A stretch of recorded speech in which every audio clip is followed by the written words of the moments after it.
C'est à Osaka que nous retrouvons Paul-Henri, 23 ans, jeune étudiant en école de commerce qui a décidé de se lancer dans l'aventure nippone lors de sa dernière année d'études. Ce jeune homme, dynamique, travailleur, plutôt séduisant et ma foi irrésistiblement drôle, vit une expérience unique depuis maintenant 7 mois. Il nous raconte.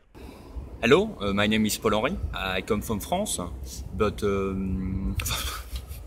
pourquoi je parle anglais? Excusez-moi, c'est à force de parler tout le temps japonais et anglais, voilà que je deviens bilingue, j'en oublie ma langue maternelle.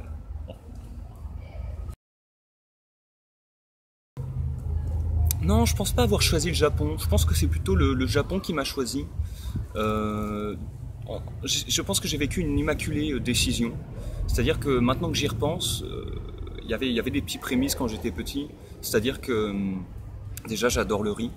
Je mangeais toujours, j'adorais le riz. Je mangeais même du riz avec mes doigts quand j'étais petit. Alors certes c'était comme ça, c'était sans baguette, mais voyez-vous avec ce geste comme ça où voilà, je prenais le riz comme ça, je le mettais dans ma bouche. Ça rappelle un petit peu le principe des baguettes. Et puis j'ai toujours été fasciné par la jaunisse. J'ai tout, voilà. Et je pense qu'aujourd'hui, voilà, en remettant tout bout à bout, on peut dire que voilà, le Japon m'était destiné, oui. Alors moi, je suis principalement venu pour différencier les différents peuples d'Asie. Voilà, j'ai toujours eu du mal entre les voilà, arriver à séparer les Chinois de Chine, les Chinois du Japon, les Chinois d'Indonésie. C'est vrai que ça a toujours été compliqué pour moi.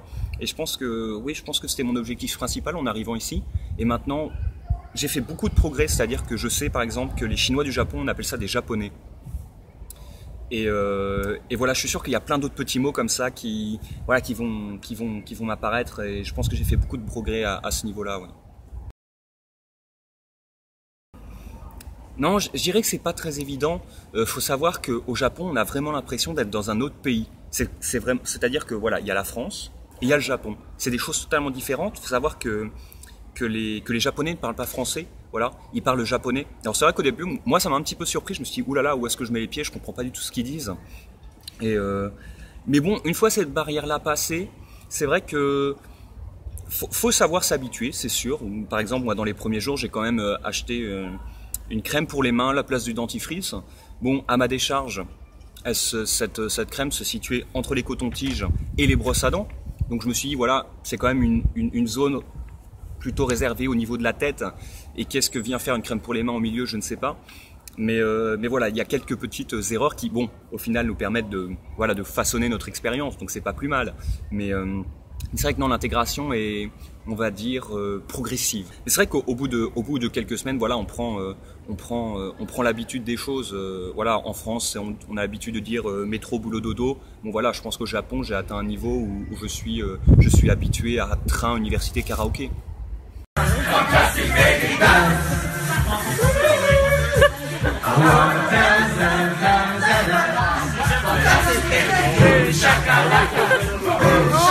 my god! Nous retrouvons Paul-Henri à Higashimikuni, quartier tranquille d'Osaka, où notre jeune étudiant peut profiter pleinement de la vie japonaise, avec des restaurants traditionnels, quelques franchises internationales, quelques coiffeurs, des supérettes officiant 24h/24 et 7 jours sur 7, ainsi qu'un grand centre commercial. C'est ici que se trouve la résidence ultra sécurisée Ayamikuni, où loge notre Français dans un appartement de 20 mètres carrés avec balcon situé au 7e étage. L'appartement, un peu vide lors de son arrivée, a vite été investi par Paul-Henri qui l'a arrangé pour faire un lieu cosy, lui permettant de se ressourcer après ses éprouvantes journées de cours. C'est vrai qu'au début, c'était très spartiate, hein. Mais bon, j'ai su facilement habiter l'appartement, habiter le lieu, bon avec quelques petites astuces, voilà, j'adore MacGyver, hein, on se le cache pas. Voilà, j'ai su voilà, fabriquer quelques rideaux, un petit étendoir. J'ai aussi avec quelques matériaux de récupération fabriqué une table et une chaise, voilà, le minimal syndical pour pouvoir survivre. Et aujourd'hui non, j'ai réussi à faire un petit lieu cosy, moins pas piqué d'un ton. Nous retrouvons Paul-Henri à son université d'accueil, Ritsumeikan, située dans le top 15 des universités japonaises. Enfin, je crois. Ce nouveau campus, ouvert en 2015, est le troisième de cette université principalement basée à Kyoto et garantit à ses étudiants un univers d'études parfait. Non, c'est vrai que tout est mis en œuvre pour nos études. Le campus est tout neuf, donc c'est extrêmement agréable. C'est plus qu'un lieu d'étude, c'est vraiment un lieu de vie, c'est un lieu de rencontre. Et c'est vraiment un lieu où on se sent bien. Voilà, on a de l'espace, voilà, on a des espaces verts, on a un grand bâtiment de la librairie, on a un Starbucks en bas, on a un 7-Eleven, on est vraiment tout de suite, c'est vraiment notre maison, quoi. C'est vraiment un havre de travail et de paix.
Alors c'est sûr qu'ici c'est totalement différent.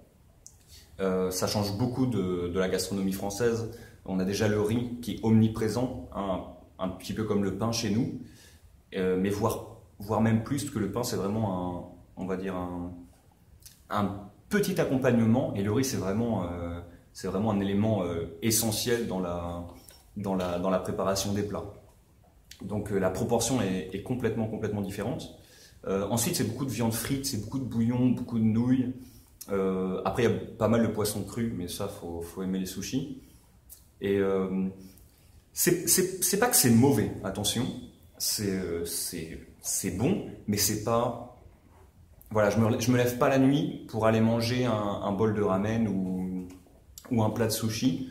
C'est vrai que j'ai parfois l'impression de tourner un petit peu en rond dans les saveurs. Et ça, c'est un petit peu dommage.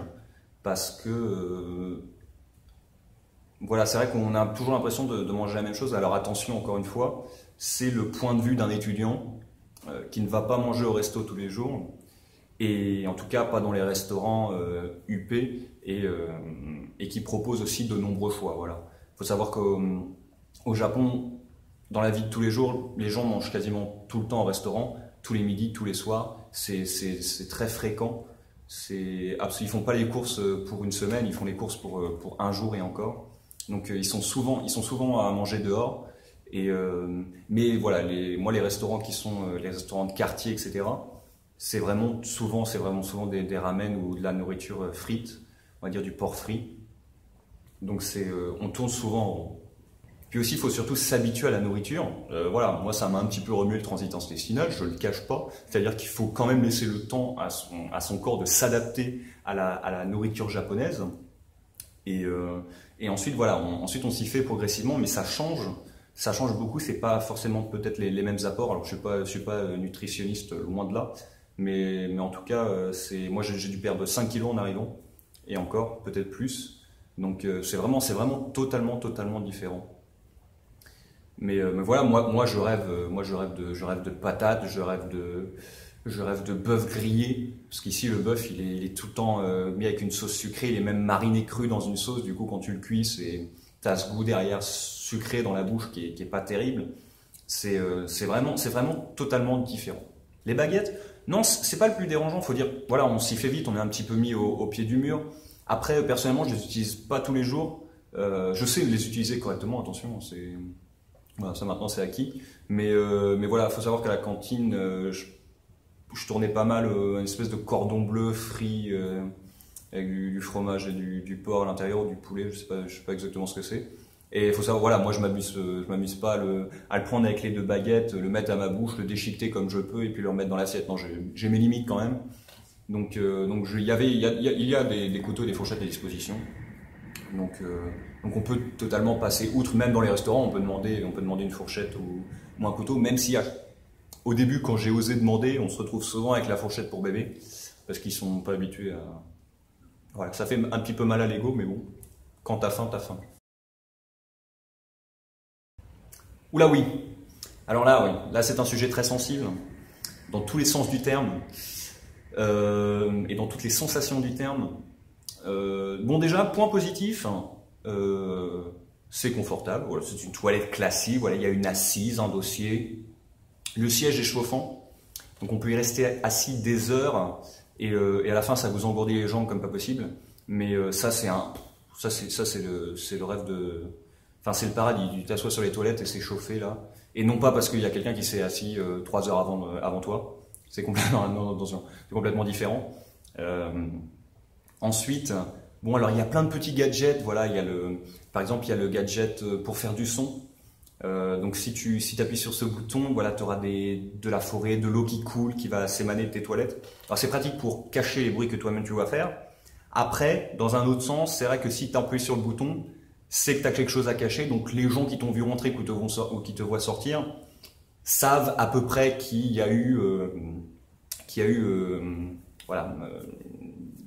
Voilà, je ne vais pas, hein, je pense qu'on a tous compris. Et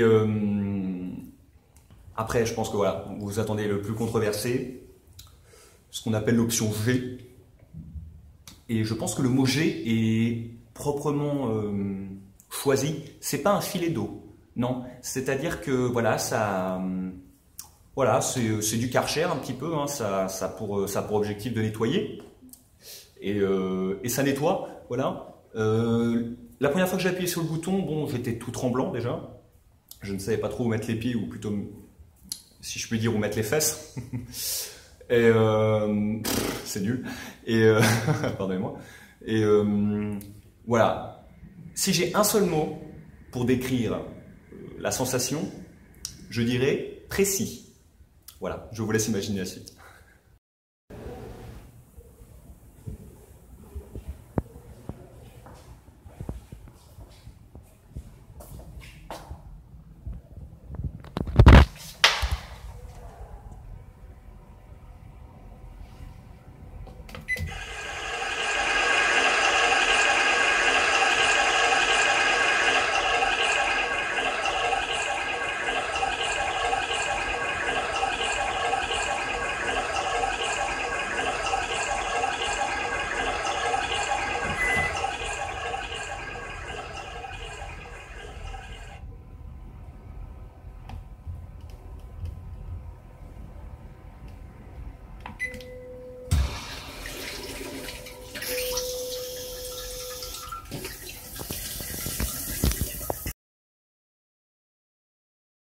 Non, faut savoir que c'est très compliqué à apprendre. Ils ont 4 alphabets.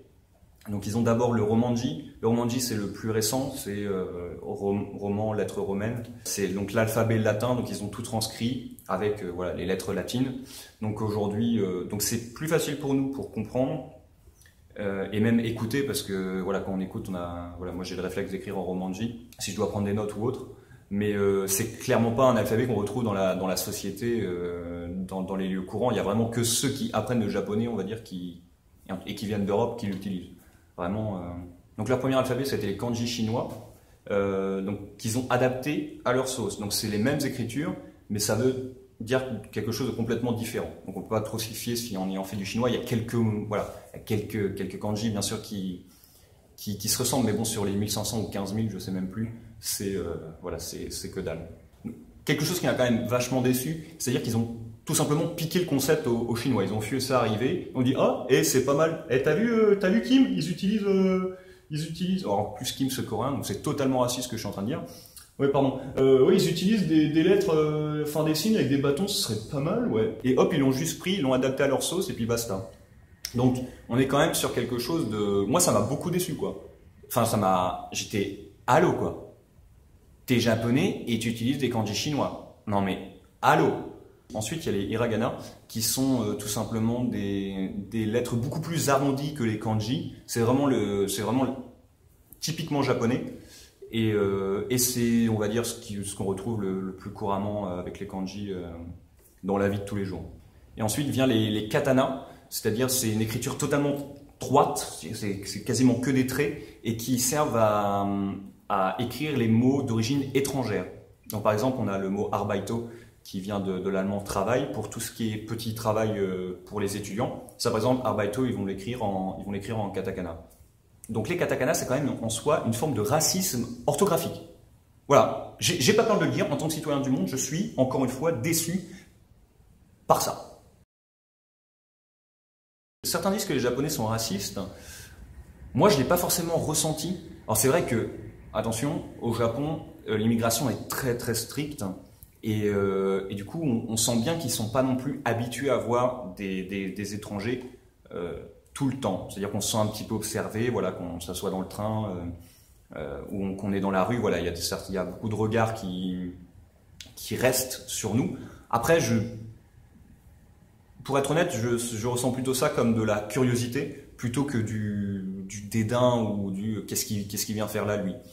Donc moi, ça m'a pas forcément gêné. Après, c'est vrai que étant allé à Tokyo, qui pourtant est une grande mégalopole et avec beaucoup d'étrangers, le regard est différent. Alors je sais pas si c'est le trop d'étrangers qui ont rendu les Japonais vivant là-bas méfiants ou autre, mais c'est vrai que l'atmosphère était totalement différente. Alors qu'à Osaka, c'est beaucoup plus ouvert, beaucoup plus sympathique. Et c'est vrai qu'il y a plusieurs fois, il y a eu plusieurs situations où moi je me suis retrouvé dans voilà, où ça se voyait que je cherchais mon chemin, que j'avais un problème ou autre. Il y a des gens, voilà, qui s'arrêtent pour t'aider, qui essaient de comprendre malgré la barrière de la langue. Donc c'est vraiment agréable à vivre, même si c'est sûr que si tu parles pas japonais, tu vas de toute façon avoir des gros problèmes. Mais les gens sont quand même, comment dire, dans le désir d'aller vers toi, d'aller t'aider. Ils vont pas te laisser tout seul. Donc ça, c'est plutôt agréable. Alors moi, je trouve que je me suis adapté rapidement à la société japonaise, même si elle est totalement différente. Je trouve qu'elle est plus intelligente que les sociétés européennes.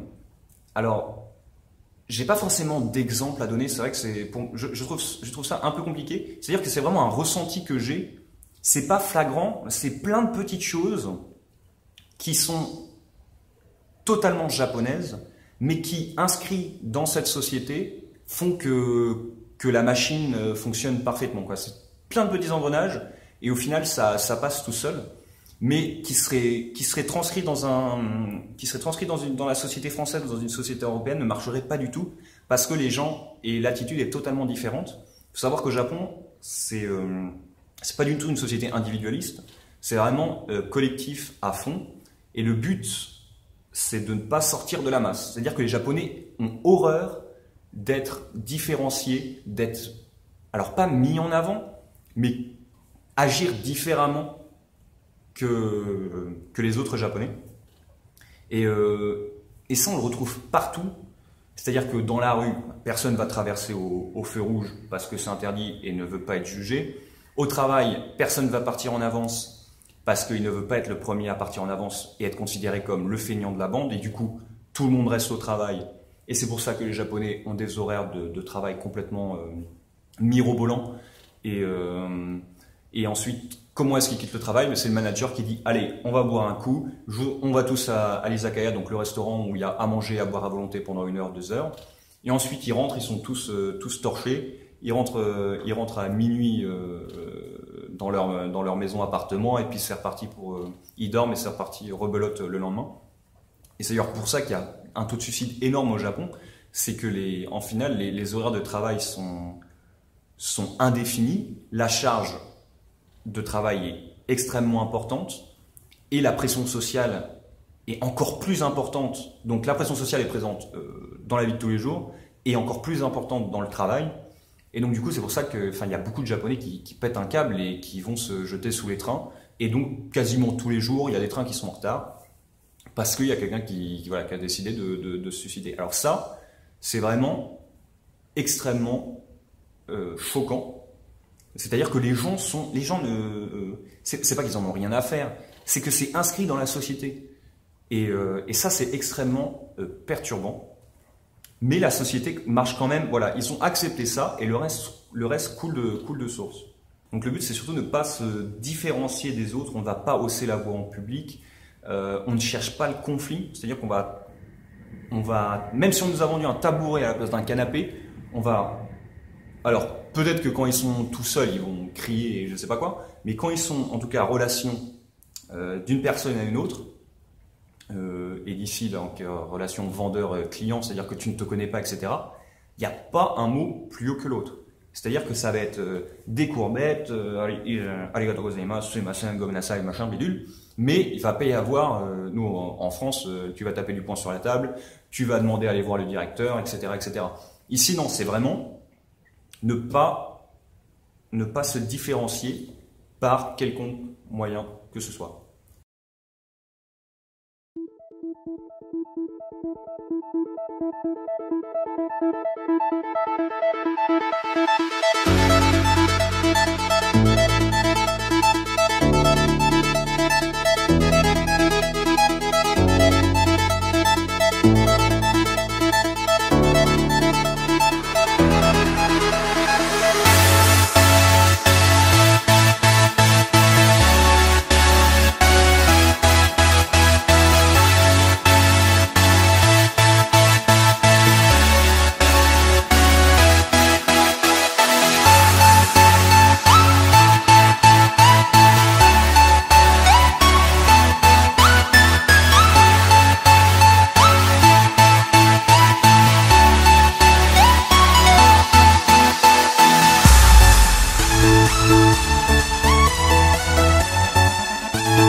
Thank you.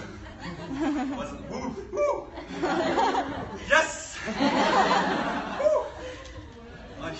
Oh. Woo! Okay. I will try to do something quick. Try to thank my mother, my father. Not joking. I do a bit of speech of Japanese, so I have like English subtitle for people who, yeah. Can be difficult. No, oh yeah, well. That's it. Sorry.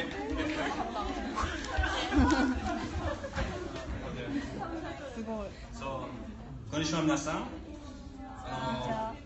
去年の9月日本にできました。でもここでその時は昨日と申します。たくさん人を会いますから今日たくさん友達を終わります。